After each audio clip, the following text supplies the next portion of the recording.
You guys are going to be doing a paint practice here with the acrylic paints. They do stain your clothes, so make sure you guys are careful with that. We have a paper shortage, so you guys are going to be drawing this out. So you're going to take a ruler, and I do want this relatively precise, and this will be up on the board, and we're just going to use 1-inch markers. So all I have to do is just count out 3 inches for this one, for example, trace around, mark off where it's 1 inch,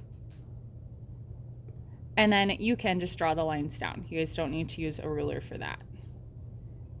And then label. And this is going to be up on the board for you guys, so you guys can label what you need to paint.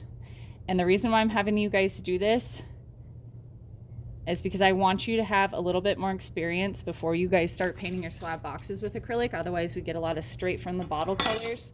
So kids will just paint their box blue. It's really boring. So I want to make sure you guys know how to use and mix acrylic paints. You are not allowed to use straight from the bottle colors. You do have to alter them before you guys are allowed to paint them on your surface. So when you guys get paint, start with minimal. You guys can always get more. Okay, so I'm going to be working with a hue, which is our color. So I'm going to start off with blue. When you guys paint, I have new brushes for you. These need to be washed with soap and water.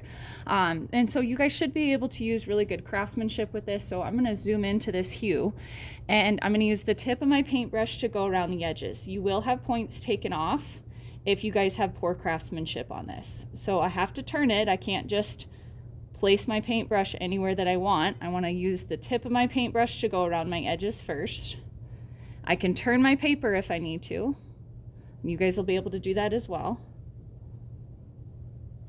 So for this first one, I'm going to use good craftsmanship. The other ones, I'm just going to fill in for the sake of the video, but you guys are required to use good craftsmanship throughout your whole piece.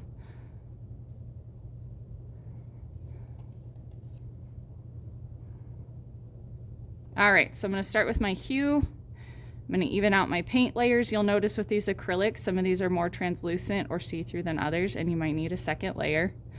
It's okay if it's a little see-through as long as you guys even out the paint layer. So for my tint, there's going to be directions on the board for you guys. When I do a tint or mix a tint, I'm going to start with a pile of white and add a little bit of color. I have a little bit of color on my paintbrush right now, so I'm just going to wipe that over to the side before I wash my brush. When you guys wash this, you guys will have water cups. We use the clay cups, so just wash the clay out of it before you guys use it. And then it's really important that you guys dry it off, okay? So I'm gonna steal a scoop of white, because I always wanna start off with a large amount of white when I'm making a tint and add a little bit of color, which is why I put some of that blue to the side. So I'm gonna mix it up. I think I need a little bit more, so I'm just gonna take a tiny bit of blue. Anything that's lighter than the hue is a tint. So now I can use that to fill in my space. Again, you guys will take time and have good craftsmanship. I'm just going through showing you guys how to mix the colors. So I need to make a shade next. I can't have white on my brush when I'm making a shade, otherwise it'll make a gray tone. So when I make a shade, black is really powerful. So I don't start with a pile of black, I start with a pile of white. And again, these directions will be up on the board. So I'm gonna start with a pile of blue, add a teeny tiny bit of black. So I barely have any on my paintbrush. And it will change that blue pretty quickly. I was gonna have you guys do a whole scale and make darker and lighter shades, but for the sake of time, I want you guys to have time to finish your slab boxes. Again, you guys will paint around your edges and have good craftsmanship. All right, so the second thing that we're gonna work on is a complementary color scheme. Okay, we're gonna learn how to neutralize our complementary colors. So if we look at our color wheel here, colors that are opposite each other on the color wheel are complementary colors. So red and green are complementary colors. Yellow and violet are complementary colors. Blue and orange are complementary colors. Okay, so we're going to use complementary colors to neutralize, because sometimes you might not want a bright violet, but if I don't have a duller violet for you guys to use, you'll have to make it yourself. So I'm going to paint hues. So let's say I start with my hue. I'm gonna use blue. You guys don't have to use blue. Wash out my brush, dry off my brush so I don't get paint water in there. My complementary hue is gonna be orange. And then the neutral is combining those two. So if I wanted to dull down the blue, I would add just a little bit of orange. But right now I'm gonna start a new pile. The darker color is obviously gonna be a little bit more powerful, so I'm just gonna add a little bit of that to my orange.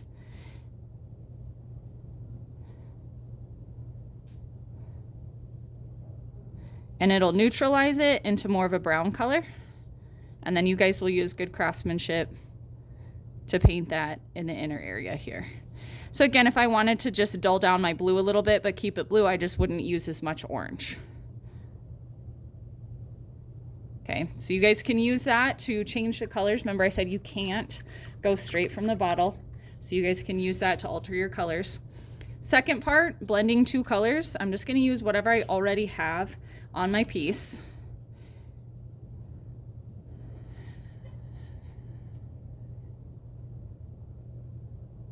All right, so I'm gonna have you guys use two paintbrushes. If you guys have experience with painting and you don't wanna use two brushes, that's fine. It's just a little bit easier. So I wanna work relatively quickly with acrylic. So I'm going to paint them right up next to each other. And then I'm just gonna start lightly going over with the blue. I have my white available.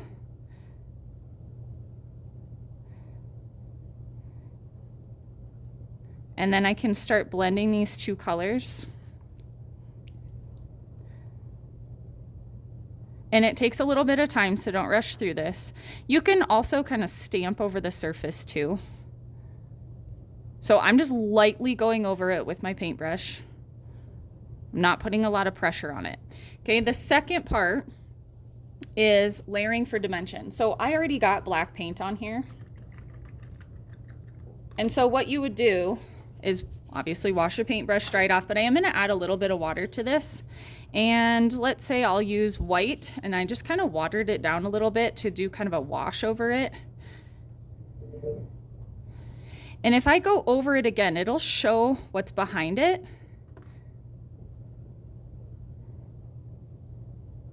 And create dimension.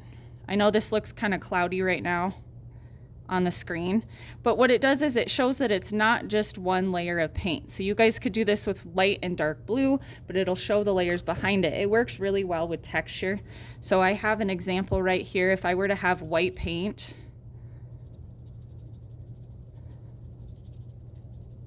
over my bisqueware,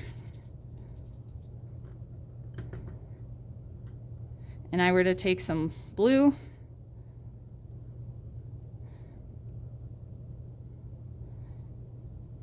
into the surface, and I can also, while the acrylic paint is still wet, kind of wipe the surface almost like a stain, so we keep different values underneath and keep some lighter values over the top.